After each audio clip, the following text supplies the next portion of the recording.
তালেবান নামটি কয়েক দশক ধরে খবরের শিরোনামে প্রতিধ্বনিত হচ্ছে, কিন্তু এই দলটি আসলে কি? এটি কি একটি ধর্মীয় আন্দোলন, একটি রাজনৈতিক সত্তা, নাকি একটি জঙ্গি সংগঠন? এই বিস্তারিত ডকুমেন্টারিতে আমরা তালেবানের ইতিহাস, আদর্শ, ক্ষমতা লাভ এবং বর্তমান অবস্থা নিয়ে গভীর আলোচনা করব।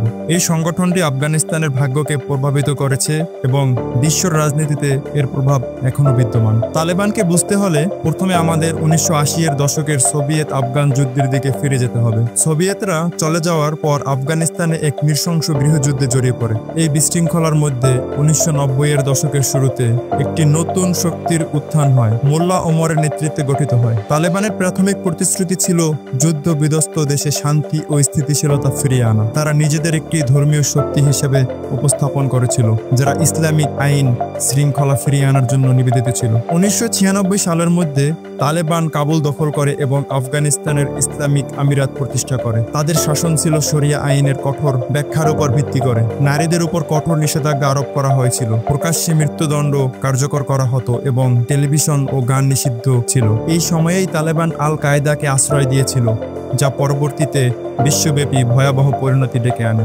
2001 সালে আফগানিস্তান থেকে পরিচালিত আল কায়দার 9/11 হামলার ফলে মার্কিন যুক্তরাষ্ট্রের নেতৃত্বে দেশটিতে সামরিক অভিযান চালানো হয়। তালেবান শাসন দ্রুত উৎখাত করা হয় এবং একটি নতুন সরকার প্রতিষ্ঠিত হয়।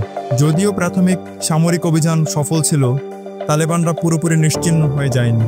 তারা প্রতিবেশী পাকিস্তানে পুনরায় গঠিত হয় এবং নতুন আফগান সরকার ও আন্তর্জাতিক বাহিনীর বিরুদ্ধে একটি দীর্ঘ ও মারাত্মক বিদ্রোহ শুরু করে। প্রায় 2 দশক ধরে তালেবান একটি কার্যকর গেরিলা যুদ্ধ চালিয়েছে। তারা আত্মঘাতী বোমা হামলা এবং অতর্কিত আক্রমণের মতো কৌশল ব্যবহার করত এবং আফগান সরকারের দুর্নীতি ও অকার্যকারিতার সুযোগ নিত। তারা নিজেদেরকে পশ্চিমা সমর্থিত সরকারের একটি বিশ্বাসযোগ্য বিকল্প হিসেবে উপস্থাপন করেছিল, যা গ্রামীণ জনগণের কাছ থেকে সমর্থন পেতে সাহায্য করে। 2021 সালে যুক্তরাষ্ট্র এবং ন্যাটো বাহিনীর প্রত্যাহারের ফলে একটি ক্ষমতার শূন্যতা সৃষ্টি হয়।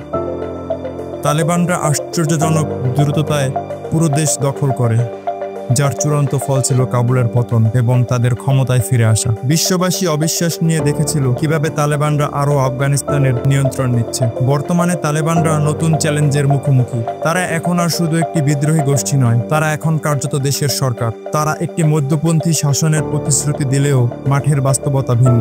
আন্তর্জাতিক সম্প্রদায় নতুন তালেবান শাসনের সঙ্গে কিভাবে সম্পর্ক স্থাপন করবে তা নিয়ে এখনো দ্বিধায় রয়েছে। তারা কি স্বীকৃতি পাবে? তারা কি কার্যকরভাবে শাসন করতে পারবে?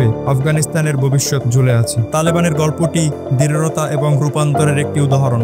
একটি ছাত্র আন্দোলন থেকে একটি শাসক শক্তিতে পরিণত হয়ে তারা সব প্রত্যাশাকে অতিক্রম করেছে এবং ইতিহাসকে নতুনভাবে সাজিয়েছে। কিন্তু যখন তারা আবারও ক্ষমতায় লাগাম ধরেছে, তখন প্রশ্ন থেকে যায়, তারা কি আফগানিস্তানকে একটি স্থিতিশীল ভবিষ্যতের দিকে নিয়ে যেতে পারবে, নাকি তারা অতীতের ভুলগুলো পুনরাবৃত্তি করতে বাধ্য হবে?